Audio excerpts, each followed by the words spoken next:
Hello नमस्कार दोस्तों। आज हम बात करेंगे rich dad and poor dad book के बारे में। रिच डैड पुअर डैड जो बुक है यह फाइनेंस के बारे में बताती है कि एक बच्चे के अंदर, ये हर एक व्यक्ति के अंदर फाइनेंस का नॉलेज होना जरूरी है। रॉबर्ट कियोसाकी ने फाइनेंस के बारे में ये बुक लिखी है और रॉबर्ट कियोसाकी इंडिया में भी आ चुके हैं। मुंबई में आए थे कुछ समय पहले। इस बुक में शुरुआत में ही लिखा है कि पैसों के बारे में अमीर व्यक्ति अपने बच्चों को क्या सिखाते हैं, बल्कि गरीब और मध्यम व्यक्ति अपने बच्चों को पैसों के बारे में क्या नहीं सिखा पाते हैं। क्या ऐसा है जो अमीर व्यक्ति अपने बच्चों को पैसे के बारे में अच्छी अच्छी चीजें सिखाते चले जाते हैं और ज़्यादा फाइनेंस के बारे में सिखाते चले जाते हैं, लेकिन अमीर लोग की अपेक्षा गरीब और मध्यम वर्ग के लोग अपने बच्चों को नहीं सिखा पाते हैं।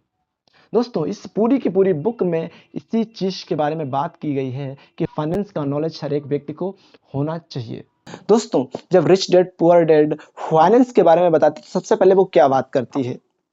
हमारा दिमाग हमारे पास मौजूद सबसे शक्तिशाली संपत्ति है।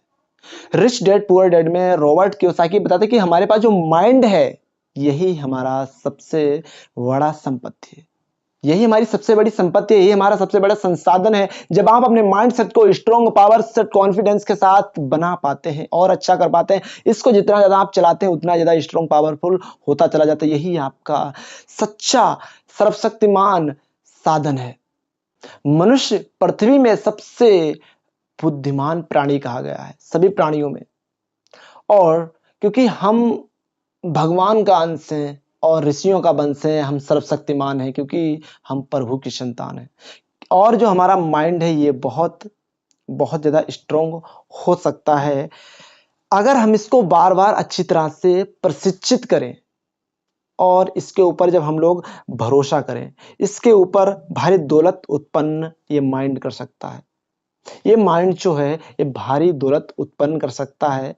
ये आपको जीरो लेवल से हाई लेवल तक पहुंचा सकता है जब आप इसके ऊपर आप बिलीव और विश्वास करते हैं। इन्होंने आगे कहा कि अमीर लोग और ज्यादा अमीर क्यों बनते चले जाते हैं, गरीब लोग और क्यों गरीब होते चले जाते हैं? क्योंकि गरीब लोगों को एसेट और लायबिलिटी के बारे में नहीं पता होता है और अमीर लोग जो होते हैं उनको एसेट्स एंड लायबिलिटी के बारे में पता होता है। अमीर लोग जो होते हैं वो अपने एसेट्स क्रिएट करते हैं और लायबिलिटी कम बनाते हैं, अपने ऊपर बोझ का लायबिलिटी कम रखते हैं। लेकिन जो मीडियम के लोग होते हैं और गरीब लोग होते हैं वो अपने ऊपर लायबिलिटी ज़्यादा क्रिएट करते चले जाते हैं। जैसे उनको मोटरसाइकिल चाहिए तो वो एमआई पे ला रहे हैं, फाइनेंस पे ला रहे हैं। उनको मोबाइल चाहिए वो भी फाइनेंस पे ला रहे हैं। तो ये सारे के सारे जितना वो सैलरी कमा रहे हैं, जितना वो पैसा कमा रहे हैं कहीं से, वो सारा का सारा चीज़ों को वो सारी की सारी चीज़ें खरीद लेते हैं और अपने पास पूंजी को बचा के नहीं रखते हैं। फाइनेंस पे गाड़ी लाना, मकान फाइनेंस पे बनवाना और इस तरीके से चीज़ें लेते हैं। लेकिन ये गरीब लोग लेते हैं। लेकिन जो अमीर लोग हैं वो उनको फाइनेंस के बारे में बढ़िया नॉलेज होती है और वो अपने साथ सीए रखते हैं और इनकम टैक्स के वकील लगते हैं जिनको नॉलेज है कि फाइनेंस में कैसे क्या लायबिलिटी का रोल है और क्या एसेट्स का रोल है। वो अमीर लोग अपनी बैलेंस शीट बहुत अच्छी तरीके से देखते हैं और उसको मैनेज करके रखते हैं। उसी के बारे में इसमें ये पिक्चर्स दिखाई गई हैं। यही पिक्चर्स उसमें बुक में दिखाई गई हैं, rich dad and poor dad में, कि आपकी इनकम क्या है और आपके दायित्व क्या है। दायित्व मतलब लायबिलिटी आपकी क्या है और आपके इनकम के स्रोत क्या है। जैसे आमदनी अठन्नी, खर्चा रुपया। आप 50 पैसे कमाते हैं और 1 रुपये खर्च कर रहे हैं तो आपके ऊपर लायबिलिटी तो बढ़ती चली जाएगी। और आपके इनकम आने के क्या क्या साधन हैं, कितना आप कहाँ कहाँ से आपकी इनकम आ रही है और क्या क्या आप कितना खर्च कर रहे हैं। तो इस बुक में ये बहुत चीजें बताई गई हैं। दोस्तों सच यह है कि हमारे स्कूल कॉलेज में इन चीज़ों के बारे में, फाइनेंस के बारे में नहीं सिखाया जाता, नहीं बताया जाता कि फाइनेंस का नॉलेज हर एक बच्चे को होना चाहिए। हमारे स्कूल कॉलेज में ये सिखाया जाना चाहिए कि फाइनेंस क्या है, क्या ये जीवन में क्या रोल अदा करता है।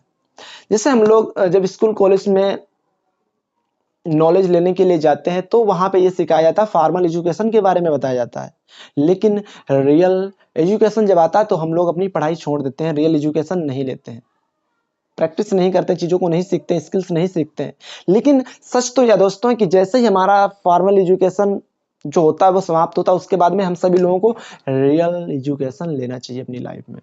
जितना ज़्यादा आप रियल एजुकेशन लेते हैं तो आप चीज़ों को समझ पाते हैं और बेहतर कर पाते हैं। ये जो बुक्स होती हैं रियल एजुकेशन के ऊपर लिखी होती हैं, ये अपने सारे के सारे अनुभव लिखते हैं कि कैसे उन्होंने इस बारे में सोचा, कैसे उन्होंने इन चीज़ों को समझा और कैसे वो एक जीरो लेवल पे थे, उसके बाद में वो स्ट्रॉन्ग लेवल पे पहुँचे, कैसे वो शून्य से शिखर तक, सफल तक पहुँचे, कैसे उन्होंने सफलताओं को हासिल किया। तो जब ऐसी बुक्स हम सभी लोग पढ़ते हैं तो जो सोचने का तरीका होता है वो भी चेंज होता है और हम लोग चीज़ों को अच्छे तरीके से कर पाते हैं और अच्छी चीज़ें सीखने को मिलती हैं। जितने भी व्यक्ति सफल हैं वो फाइनेंस के बारे में ज़्यादा से ज़्यादा बुक पढ़ते हैं और उनको बिलीव होता है कि मैं जितना ज़्यादा फाइनेंस के बारे में बुक पढ़ूंगा उतना ही ज़्यादा मैं और अच्छा कर पाऊंगा। अमीर लोग जो होते हैं वो संपत्तियां खरीदते हैं, एसेट्स क्रिएट करते हैं, और जो गरीब लोग होते हैं, मध्यवर्गीय लोग होते हैं, वो खर्चा करते हैं। वो उन्होंने जितनी ज़्यादा इनकम कमाई है उसको वो खर्च करने में लगे रहते हैं। और आगे लिखा है कि मध्यवर्गीय लोग दायित्व खरीदते हैं लेकिन सोचते हैं कि वो संपत्तियां खरीद रहे हैं। लिखा है कि गरीब लोग चीज़ों को खरीदते हैं तो उनको ऐसा लगता है कि मैं एसेट खरीद रहा हूँ, बल्कि वो एसेट नहीं होते हैं, वो उनके दायित्व होते हैं, वो उनकी लायबिलिटी होती हैं। जैसे जो अमीर लोग होते हैं वो शुरुआत में अपना कोई बिजनेस डालते हैं, बिजनेस जब उनका रन कर जाता है तब जाके वो अपना कोई अच्छा मकान बनाते हैं, उसके बाद में वो अपनी गाड़ी लेते हैं, इस तरीके से वो करते हैं। लेकिन जो अमीर लोग होते हैं पहले अपनी लायबिलिटी एसेट बनाते हैं, संपत्ति को खरीदते हैं, प्रॉपर्टी खरीदते हैं। लेकिन जो मध्यवर्गीय और गरीब लोग हैं वो सबसे पहले उन्होंने अपना घर बनवा लिया या गाड़ी ले ली दिखावे में कि मेरे पास गाड़ी है और मेरे पास अच्छा घर है। दोस्तों, घर होना चाहिए, गाड़ी होना चाहिए, लेकिन उससे पहले आपके पास ऐसी चीजें होनी चाहिए जिससे आप उस चीज को चला सकें। जैसे गरीब लोग कहते हैं कि घर मेरा एक एसेट है। दोस्तों, आपका घर एक एसेट नहीं है, आपका घर एक लायबिलिटी है, क्योंकि आप जब घर अपना बना लेते हैं तो उसके बाद में उसमें बहुत सारे खर्चे होते रहते हैं और सारे खर्चे होते रहते हैं ना, तो उसको आप भविष्य में बेचने वाले हैं क्योंकि आप उसमें रहेंगे। तो वो आपका घर एसेट नहीं, वो आपका लायबिलिटी है।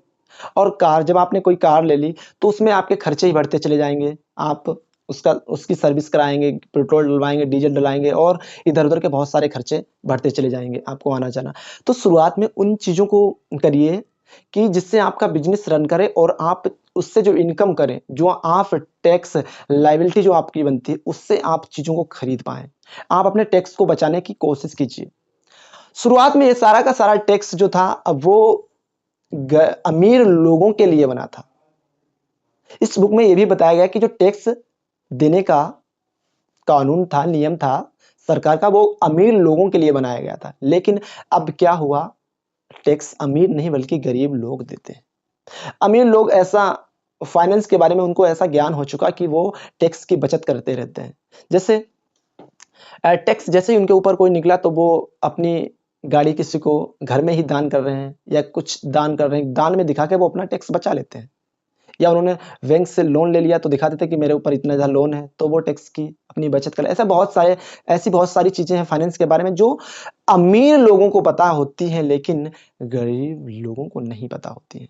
वो लायबिलिटी क्रिएट करते रहते हैं, अमीर लोग एसेट क्रिएट करते रहते हैं। तो एसेट और लायबिलिटी के बीच के अंतर को समझने की कोशिश कीजिए। और दोस्तों, लोगों से रिक्वेस्ट करता हूं कि rich dad and poor dad हर एक व्यक्ति को अवश्य बुक पढ़नी चाहिए।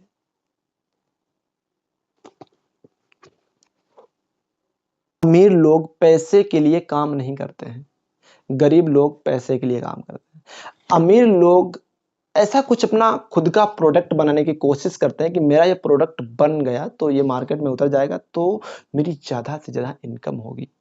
और अमीर लोग कभी भी अपना प्रोडक्ट बेचने में नहीं शर्माते हैं।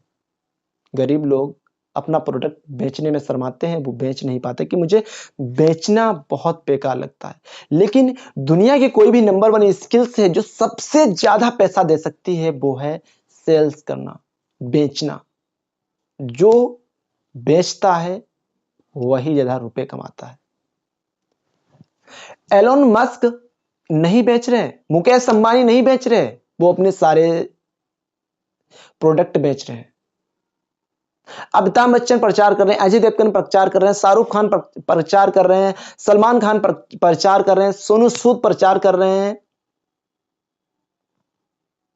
आमिर खान प्रचार कर रहे हैं, ये सब प्रचार कर रहे हैं, इनको शर्म नहीं आती। और जो मिडिल क्लास के लोग हैं वो कहते हैं मुझे शर्म आती है अपना प्रोडक्ट बेचने में, मैं नहीं कर सकता। तो ये आपको शर्म बाहर निकाल देनी है। आप जितना बेचेंगे उतना ही आप चीजों को कर पाएंगे और आपके पास मनी आएगा और जैसा आपके पास पैसा आएगा। चाइना इतना ज्यादा स्ट्रॉन्ग क्यों होता जा रहा है? क्योंकि चाइना में हर एक व्यक्ति बेचता है, चीजों को बेचता है, तभी वो पीछे नहीं आगे है। और वो बेचना उनको बहुत अच्छा लगता है। लेकिन अपने यहाँ अमीर लोग ही बेचना जानते हैं और गरीब लोग नहीं बेचना पसंद करते हैं, उनको शर्म लगती है। स्किल्स दुनिया की नंबर 1 स्किल्स है जो आपको सबसे ज्यादा पैसा दे सकती है।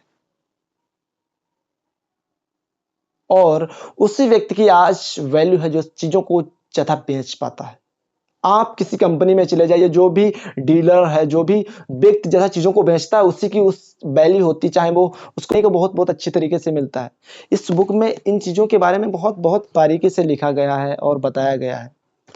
दोस्तों जरूर इस बुक को पढ़िए। थैंक यू सो मच दोस्तों, वॉचिंग फॉर वीडियो।